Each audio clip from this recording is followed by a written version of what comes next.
primeiro, um detalhe de justiça, reconhecimento. Lavar os pés significava que dos pés para cima o corpo estava santificado, mas os pés que estavam sujos com a poeira do mundo, alguém precisava fazer isso. Então, em seguida vem o rico e o pobre. Qual é a minha condição de rico? Eu tenho consciência de onde veio a riqueza? Eu tenho sempre dito aqui, torno a repetir, aquilo que nós vivenciamos. Toda vez que somos abençoados por Deus materialmente, reformulo aquilo que eu já ministrei, aquilo que eu já disse aqui. Eu devo perguntar para quem e por quê? Não é para mim gastar com vaidade, não. Se eu vou gastar em vaidade, eu sou arrogante. O fato de eu andar num carro bom é algo que Deus me permitiu. Isso é arrogante, depende de onde eu estou. Depende do contexto sociocultural. Depende de onde nós estamos vivendo. É um choque, é uma agressão, é um impacto, é um ferimento à vida humana. Eu saí daqui com um carro de milhões e ir para um lugar onde se passa fome, onde se mendiga um pedaço de pão. Agora eu volto um pouquinho atrás. Orgulho nacional. Nós vivemos numa nação abençoada, mas eu esqueci de olhar do outro lado do Atlântico. Alguém se lembra daquela cena das crianças da Etiópia, ou pelo menos de uma menina de 4 pés andando no chão e o urubu pronto para comer, esperando somente ela morrer? O maior problema, eu sempre digo isso, ao tomarmos um copo d'água, você já avaliou o valor do copo d'água? Esquecendo que na face da terra hoje tem 1 bilhão de pessoas que não têm acesso à água potável, e mais outro 1 bilhão que não tem acesso à água. Nós tivemos 2 anos atrás, lá em Januário, 1 ano e meio sem chuva. O povo de Deus viveu dessa maneira, e Deus deu a eles a seguinte mensagem: darei a vós a chuva temporal e seródia, porque não tinham água, deviam viver na dependência exclusiva de Deus. Só que na questão orgulho nacional, eles se incharam dizendo: nós somos a nação eleita. Os babilônios não vão entrar em Jerusalém. Deus não vai permitir que o templo seja derrubado. Isso era orgulho. Abaixo aqui, no item primeiro, sabedoria e humildade. A sabedoria é entendida como a aplicação correta do conhecimento. Mas quanto eu tenho que andar para conhecer? Quanto eu tenho que penar para conhecer? Quanto eu tenho que levar da minha cruz? Porque Jesus disse: toma a sua cruz e siga-me. Notem, eu só adquiro conhecimento na luta, na aflição. Eu não adquiro conhecimento na bonança. No tempo da bonança eu sou arrogante. Eu esqueço de Deus. Eu me posiciono diante de uma determinada maneira de até esquecemos de orar. No tempo da luta, eu oro, eu jejuo, eu consagro. Há alguns detalhes dentro da própria oração, na dinâmica da oração, que nós precisamos encontrar como característica de arrogância. Vou usar uma expressão que é comum, que eu ouvi recentemente. Como é que vão os seus problemas? O sujeito respondeu: eu ainda tenho barriga para empurrar eles. Na oração, eu não devo pedir poder, porque é da natureza humana, é do corpo humano, é da carne. Nós tentarmos nos ver livre da dor o mais rápido possível. Quando eu estou com uma dor de cabeça, aqueles menos estruturados na fé correm no Doril. Outros buscam a oração.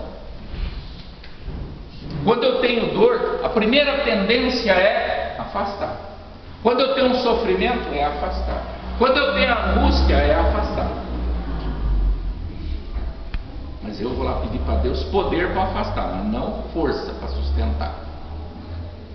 Já se perguntaram se a força é se a dor é moldagem, se o sofrimento é moldagem, se o sofrimento é burilamento? Porque a graça é multifacetada. Ela tem inúmeras facetas que nos levam a esse caminho. Porque circunstâncias da vida, como diz aqui, em nosso dia a dia, quando eu falo em circunstância é composto por 3 fatores: fato, tempo e lugar. Então, no dia a dia, eu preciso ter a sabedoria, o discernimento necessário para lidar com os menores problemas possíveis. As donas de casa, as irmãs, as santas irmãs que cuidam da casa sabem disso. Há um exercício de sabedoria mais simples, que muitas vezes é desprezado, não é visto. Qual é o cardápio de hoje? Começa daí. Qual é o cardápio de hoje? Não é de não, mulher. Tá certo. Eu estou viu passar aí, que é o cardápio de hoje. Aí um pouquinho diz em Provérbios, ela é vista como um antídoto contra a arrogância. A sabedoria é um antídoto contra a arrogância. Por quê? Porque via de regra nós vivenciamos uma excessiva autoconfiança. Há algo que nós precisamos, no contraponto entre a arrogância e a humildade, a aprender. Nós carregamos em nós algo que nos exclui ou tenta nos excluir dessas duas posições. Me perdoe fazer uma citação aqui sem querer ser arrogante ou jactancioso. Eu estou estudando uma obra que se chama A Ética da Decisão. Não existe meio termo, não existe estar em cima do muro. Estar em cima do muro já é uma decisão, já é uma opção. Mas o homem carrega nos seus, eu vou chamar assim para que todos possam entender, autoconfiança, autojustificação, autoproteção. Para isso, o que ele usa? Mentira, falsidade, engano. Note que o primeiro antídoto contra isso está onde? Na oração que Jesus nos ensinou.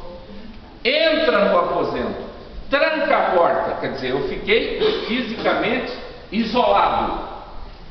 Aí o meu aposento espiritual está com a porta trancada. Quero ver quem mente para Deus dentro da oração.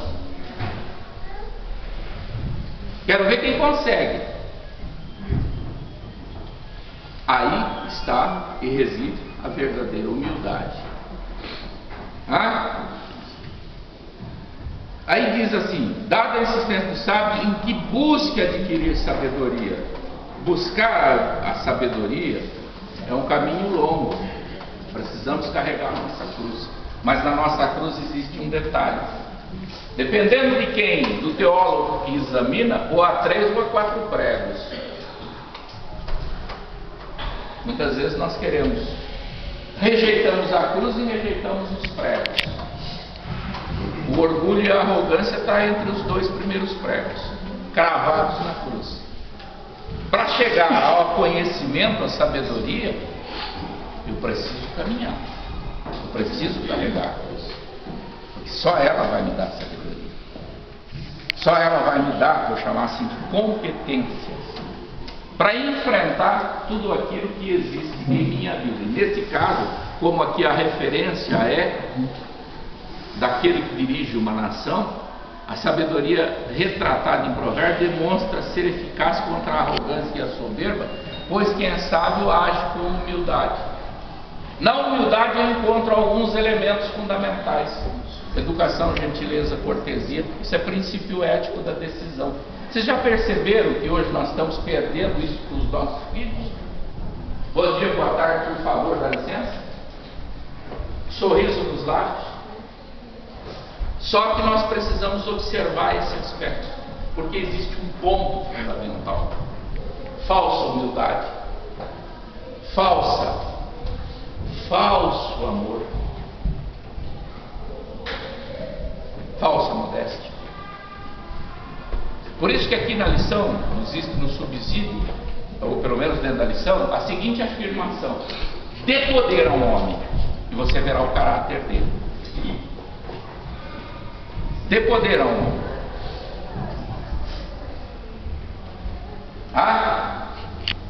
Se nós observarmos no contexto de Provérbios, a humildade, falando ela em quantificação, em dinheiro, às vezes é muito mais preferível ser pobre, materialmente falando, e viver com a ração diária que o Senhor nos dá, por uma razão. Se muito aumenta a fazenda, muitos consomem. Quantos que nós observamos que dia e noite ele está preocupado com a queda da bolsa, se vai chover, se não vai chover, se tem água para o gado, se não tem, o custo operacional da empresa, manter um emprego, a insensatez. No Novo Testamento, o apóstolo Paulo sabia dessa verdade e orou para que o Senhor concedesse aos crentes o espírito de sabedoria e revelação. O primeiro detalhe que Paulo precisou fazer é dizer o seguinte: olha, aquilo que eu aprendi como fariseu, isso é esterco. Por quê? Porque as obras de salvação não vêm de nenhuma obra pessoal. Os demais significa que são trapos de imundícia. Homem nenhum será salvo com os recursos próprios. Então, o primeiro detalhe que ele pede a Deus aqui, que o espírito de sabedoria e revelação, um ponto fundamental. Eu tenho isso muito bem, porque foi algo que eu, durante algum tempo, eu estudei com mais atenção. Romanos 1:1. Eu, Paulo, servo de Jesus Cristo, eu estou me considerando um escravo. E para que isso se suceda, eu só consigo ver a altura do céu quando eu estou embaixo. Isso é sabedoria, é mecanismo de alcançar a sabedoria. Quantos de nós não aceita ser menos? Eu tenho que subir. Para subir, pouco importa se eu tenho que pisar na cabeça de alguém. Já viram aquelas disputas, as intrigas, os puxicos, os mexericos que existem? E normalmente quem está em posição de destaque, seja humilde ou não, mas eu aqui faço uma referência àquele que é humilde, é alvo, é vidraça. E todo aquele que funciona como estilingue é arrogante, não tem nada. Não tem nada.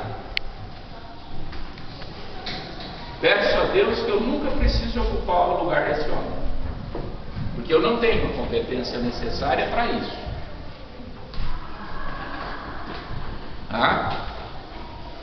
A insensatez, a arrogância e a altivez. A altivez é o cara do narizão em pé. Ainda tem que ver para baixo, hein? O nariz em pé.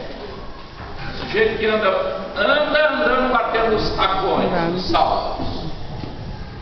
Isso é altivez. E nós encontramos isso na expressão de justiça própria em Lucas 18, 11 e 12. Aqueles que detêm privilégios religiosos, aqueles que têm um conhecimento não santificado, que é a intelectualidade. Encontramos isso muito no mundo de hoje. Me perdoem dizer, quer ver galinheiro de exibição de galos? É no meio de advogados. São os senhores donos absolutos das verdades.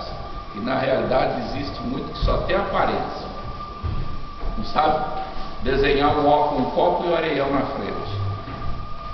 Então, a visão do arrogante é uma pessoa insensata e desprovida de qualquer lucidez e bom senso. Agora eu devo explicar aos irmãos duas coisas. Quando eu falo em lucidez, eu tenho que trabalhar com um aspecto chamado psicologia. A gente estuda isso num elemento chamado, numa cadeira chamada